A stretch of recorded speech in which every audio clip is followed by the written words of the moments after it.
Danish की जो प्रधानमंत्री हैं और वहां पर प्रधानमंत्री मोदी पहुंचे हैं और ऐसे में वो अपने चहलकदमी करते हुए नजर आ रहे हैं और निश्चित तौर से ये बेहद महत्वपूर्ण मौका होता है दोनों नेताओं के बीच में आपसी संवाद के माध्यम से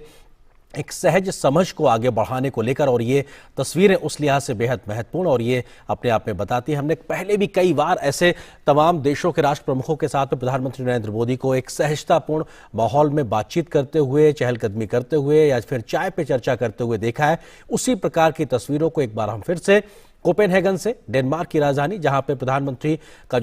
जो राजकीय आवास है, वहां से हमको ये तस्वीरें दिखाई पड़ रही हैं और दोनों नेता सहजतापूर्ण तरीके से आपसी संवाद करते हुए। ये तस्वीरें अपने आप में बेहद महत्वपूर्ण, क्योंकि कई बार ऐसे पहले मौके हमने देखे हैं जब प्रधानमंत्री मोदी की भारत में किसी राष्ट्र प्रमुख के साथ में इस प्रकार की तस्वीरें या फिर जब वो कहीं विदेशी दौरे पर होते हैं तो इस प्रकार की एक सहज संवाद की स्थिति देखने को मिलती है। कोई तीसरा व्यक्ति नहीं, दोनों नेता एक दूसरे के साथ में